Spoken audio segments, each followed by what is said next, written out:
বাংলাদেশের প্রধানমন্ত্রী তারেক রহমানের সম্ভাব্য ভারত সফর নিয়ে নতুন করে আলোচনা শুরু হয়েছে। ঢাকার একাধিক সরকারি সূত্রের বরাত দিয়ে বিবিসি বাংলা জানিয়েছে, চলতি আগস্টের তৃতীয় সপ্তাহে দিল্লি সফরে যেতে পারেন তিনি।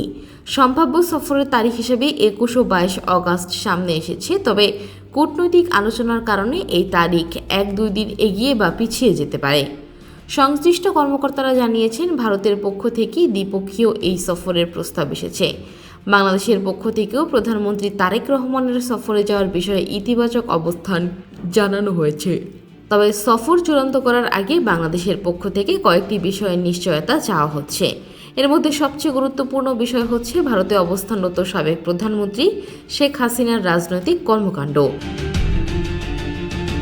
2024 সালের 5 অগস্টের পর থেকে ভারতে অবস্থান করছেন শেখ হাসিনা।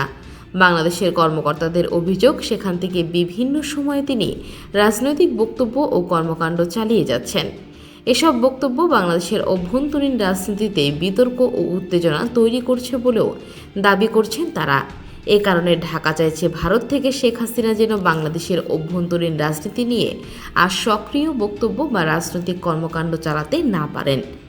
বিবিসি বাংলার প্রতিবেদনে বলা হয়েছে, এই বিষয়ে ভারতের পক্ষ থেকে এক ধরনের নিশ্চয়তা দেওয়ার কথা বাংলাদেশকে জানানো হয়েছে। তবে ঢাকার পক্ষ থেকে আরও স্পষ্ট ও পূর্ণ নিশ্চয়তা চাওয়া হচ্ছে।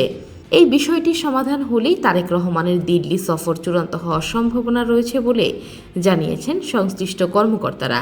এদিকে ভারতের একটি গণমাধ্যমেও আগামী সপ্তাহের মাঝামাঝি তারেক রহমানের 2 দিনের সফর ভারতের সম্ভাবনার কথা জানানো হয়েছে। সফরটি শেষ পর্যন্ত হলে এটি হবে প্রধানমন্ত্রী হিসেবে তারেক রহমানের প্রথম ভারত সফর। 2 দেশের সম্পর্কের দিক থেকেও এই সফর গুরুত্বপূর্ণ হতে পারে, কারণ বাংলাদেশ ও ভারতের মধ্যে সীমান্ত, বাণিজ্য, পানি বণ্টন, যোগাযোগ এবং নিরাপত্তা সহ বেশ কয়েকটি গুরুত্বপূর্ণ ইস্যু রয়েছে। তাই দিল্লিতে প্রধানমন্ত্রী নরেন্দ্র মোদীর সঙ্গে তারেক রহমানের বৈঠক হলে এসব বিষয়ে আলোচনায় আসতে পারে বলেও ধারণা করা হচ্ছে। এর পাশাপাশি ভারতের পক্ষ থেকে রয়েছে আরও একটি গুরুত্বপূর্ণ আমন্ত্রণ। সেপ্টেম্বরে নয়াদিল্লিতে অনুষ্ঠিত হওয়ার কথা রয়েছে ব্রিক্স সম্মেলন। বিমস্টেকের বর্তমান চেয়ারম্যান হিসেবে প্রধানমন্ত্রী তারেক রহমানকে ওই সম্মেলনে আমন্ত্রণ জানানো হয়েছে। তবে ব্রিক্স সম্মেলনে তিনি অংশ নেবেন কিনা সেই বিষয়ে এখনও কোনো চূড়ান্ত সিদ্ধান্ত নেওয়া হয়নি। সব মিলিয়ে তারেক রহমানের সম্ভাব্য দিল্লি সফরকে ঘিরে ঢাকা ও নয়াদিল্লির মধ্যে কূটনৈতিক তৎপরতা বাড়ছে।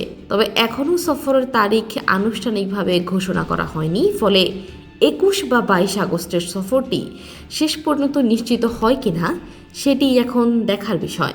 আর সফর নিশ্চিত হলে শেখ হাসিনাকে ঘিরে বাংলাদেশের প্রত্যাশা কতটা পূরণ হয়, 2 দেশের শীর্ষ নেতৃত্বের বৈঠকে কোন কোন বিষয় গুরুত্ব পায় এবং বাংলাদেশ ভারত সম্পর্কে নতুন কোনো সমীকরণ তৈরি হয় কিনা সেদিকেই থাকবে সবার নজর।